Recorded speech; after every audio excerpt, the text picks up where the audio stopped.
Well, hello everybody. It is episode 5. 5. 5 of these. How many more can I make of me blabbering on about bagpiping? Probably a million more. But anyway, this episode is all about getting ready for competition.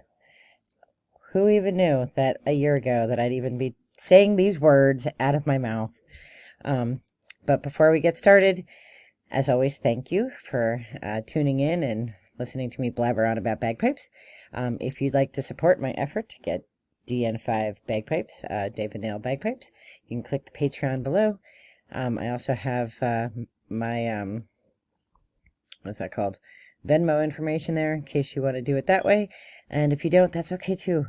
So I'm just glad that you're here listening to me blabber on about bagpipes. So,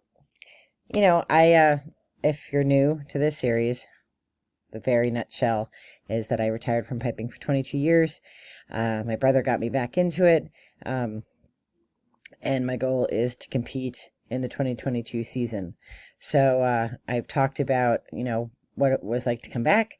I've talked about the goals that I've set. I talked about the music and how I, got back into learning tunes. And today I'm going to talk about getting ready for competition season. So I figure I need a full year, so I'm starting early. So I did some research. I talked to my pipe teacher, Matt Willis, and we picked out a pibroch I think I'm going to use called Company's Lament. So I like it because it actually, if you're familiar with pibroch or if you're not, there are a lot of different, there are millions of tunes, bagpipe tunes of all kinds, but millions of different pibrochs. And what I like about Company's Lament is that it's interesting to play. It's a lot of fun to play because it goes through the variations and, each time it's a little bit different and a little bit fun, and it has a nice, it has a nice ring in my ear anyway. So, and if you're going to play a pibroch, they're usually long. So you want to like what you're playing. And I do like that tune. So if I'm going to commit to it for a year and be playing it for a year, preparing for a competition, I want to play something I like. So Company's Lament it is. The harder challenge was deciding what grade I should go in to as a solo competitor, because I don't really know what grade I am, right? Like I can play, right? So I'm not grade 5, which is the lowest grade. That's a novice. I'm not a brand new novice. When looking at grade 4, I feel like I'm kind of between a grade 4 and a grade 3, because I've watched a million YouTube videos of solo competitors, and I'm like somewhere in between there. Grade 4 is, like advanced novice, right? So even though I'm not a novice, I'm not new to bagpiping, I feel like, my skill set might maybe be in that category. But then I listen to some grade 4 and I'm like, I probably play my grace notes a little bit better than that. I don't know. So I do record myself playing so that I can listen to myself and to listen to the improvements that I'm making, especially with more complicated grace notes like Tarlua's. So, I'm probably on the edge of grade 3. I think grade 3 competitions are more interesting. You get to play more fun tunes. You get to do an MSR, which is a March, Strathspey, and Reel. And then you do pibroch also. Oh, you don't have to do pibroch, I guess. I didn't know all the rules, so I had to download, like, the Eastern Pipe Band, United States Pipe Band Association, like, handbook. And I had to read through that. And I'm, like, trying to figure out, and I Googled and I did all this research, like, how do you figure out what grade you're in, And, I'm somewhere between a 4 and a 3. I'm probably more, I think I'll do okay in 4. I think it'd be more of a challenge to do 3, but that's not a bad thing to me. That makes me better to have a challenge. But I had to pick. And so, one thing that some pipers do, which I think sucks, is that they know they're a grade 2 player and then they compete in grade 4 so that they can plow over the grade 4 people. And I don't want to be that girl. I don't want to be that girl. But I really don't know where I fall. So I think, for the 2020 season, or 2021 season, which I didn't compete in, I did have to register with the Pipe Band Association. So I registered as grade 4. And then we'll see where I am in January, because I have to re-register in January. and we'll see, because I don't want to, compete below my grade. I don't want to compete above what I'm able to do. So, but I had to pick something because I had to fill out the form and pay my money. So you pay $50 and then you get a number, and that's your number, and you compete with it. So it's pretty exciting. I get to see my name on the list of competitors, and that was really fun.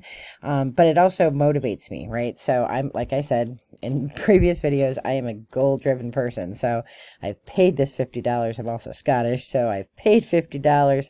So now I'm committed to competing.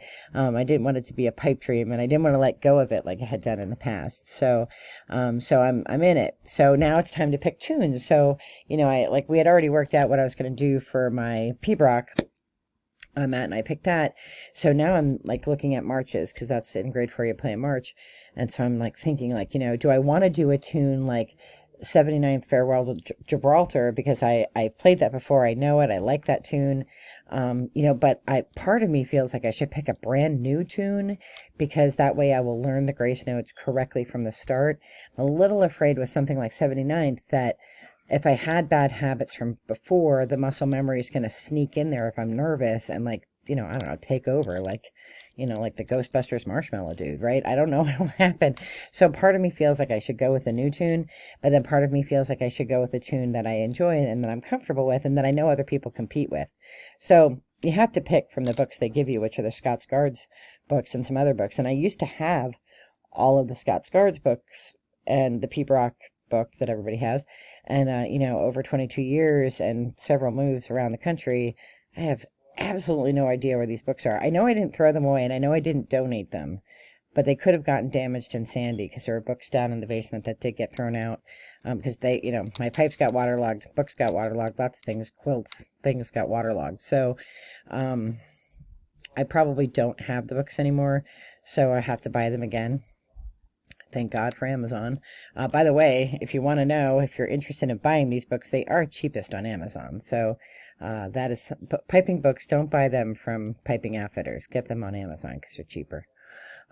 So I think I'm looking for pipe tunes. So if you're watching this and you have some recommendation, it's funny because when I was looking through, I went through Reddit. I went through, Google, I don't know, groups or something, and I just went through people's lists of suggested tunes, and it's funny how many of them I know. Like High Road to Gairloch was suggested a few times. I know that tune. Terabis was recommended a few times, and I know that tune. I know 79th, Pibroch of O'Donnell Dhu. I know that one, so like I know a lot of these tunes, but I'm kind of torn on this. Like, do I pick a new tune that I don't know so that I learn it correctly right from the start and none of my bad habits, come back to me?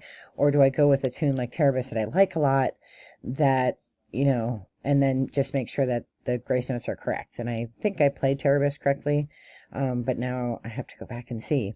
So tonight, my younger son, they're both 19 right now. They're 10 months apart because I don't do math. And my younger son loves Halloween, so he loves to go to haunted houses and that kind of crap. So, for the first, 18 years, I had to go with him and everything. But now he's 19, and I just give him money, and I stay in the car, and I wait for him. And so I took my chanter with me. So, they're playing all this spooky music, and then I'm in my car playing my chanter, I'm working through all of Matt's videos from his beginner series. I'm skipping stuff like where do you put your hands and all that, but there's really good stuff, some really nice gems in that beginner series, some exercises for warming up and things like that. So definitely recommend that series, and I'll link it below so that you can get to it. But there I am in my car. All these people are looking at me like I'm part of the act.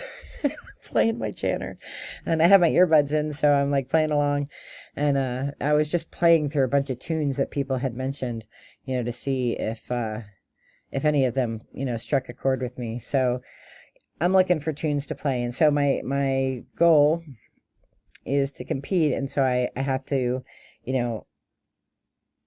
have a schedule of how I'm going to practice. And I do practice my chanter every day. I don't get on pipes every day, just depending on my schedule. And I take my pipes with me everywhere I go, because now that I'm back in the office a few days a week, like this week, I was in the office like 3 different times, so I take my pipes along and then I go find a place to play, if I can. But sometimes my schedule doesn't allow for me to play on pipes every day, so I play my chanter every day, and I have to figure out a way to make sure that I get to play pipes every day. So I always get to play pipes on Mondays and Thursdays because I have pipe practice, but Tuesday, Wednesdays, and Friday, Saturday, Sunday, I need to have more carved out time that I can be up on pipes in addition to being on the chanter.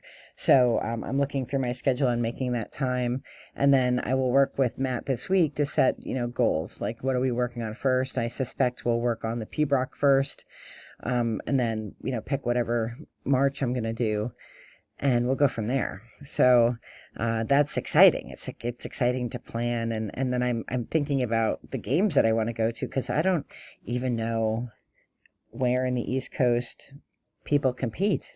Isn't that ridiculous? I have no idea, and I don't know if it's changed because of COVID, because a lot of the videos I watched were people at home competing from home, and it was great because like nobody was dressed up in their stuff. Like everybody's like these like open, like professional, fantastic, like world champion pipers are like in their pajamas, like playing. And I'm like sending links to my brother, and I'm like, dude, this, and he's like, oh, I can't play that. I'm like, I'm not saying we can play this, but oh my gosh, isn't this awesome? The guy's playing this in his pajamas in his living room, and it was some kind of stratosphere reel, and it was like butter. Like he sounded like butter, and like you just aspire to be like them. So I'm getting ready to compete, and I have to set a schedule, and I have to, commit the time to it. So, in the past when I played before, I didn't want to commit the time to it, but now I want to commit the time to it. And like I've said previously, I'm not an overly competitive person, and I think there's probably you need to have an element of that. I'm a little bit more of a hippie, much to my brother's chagrin. I'm a bit of a hippie, so I don't really have the need to win against other people. I just need to be the best that I can be. I'm definitely type A, perfectionist, so I need to be the best that I can be, but I want to be able to sing Kumbaya and, shoot whiskey with people at the end of it. So to me, the goal is to compete. It would be fantastic to come in first place in any competition, but I don't need that. I don't need the gold star. I just want to be able to participate. So that's what I'm doing this week, and I wanted to let you know what was going on, and hopefully you'll stick with me through this journey. And if you have any suggestions for tunes, put them in the chat below. And I hope you're having a great start to the weekend. It's Friday night here, and I'm getting ready to have a fun-filled weekend full of more haunted houses. I'm more of a holiday, like Christmas, holiday person. But my whole family, and when I was growing up, like it's the one holiday my whole family got along. My brother, my mother, and everybody else. It was like the one holiday we all got along was Halloween. I don't know what that says about us, but I'm not a huge fan of scary stuff. So I do, like giving kids candy and stuff. And I have a chute on my front porch where I shoot the candy down. That actually belongs to a friend of my friend Josh. So I think I need to buy her a new one, because I sort of reappropriated this one. But I'm looking forward to shooting candy to the children. And this year I bought little bottles of whiskey to give to the cool parents for trick-or-treat. So if you live in my area, stop on by. Anyway, I hope you are well, and this is a short video tonight, but I wanted to talk about my new exciting plans, and then I actually have a number with the Pipe Band Association. So exciting. All right, be well. Oh, click the links below, subscribe to Matt, and if you want to support me on Patreon, that's great too, and if not, that's cool too, and I wish you all the best. Have a great night. Bye-bye.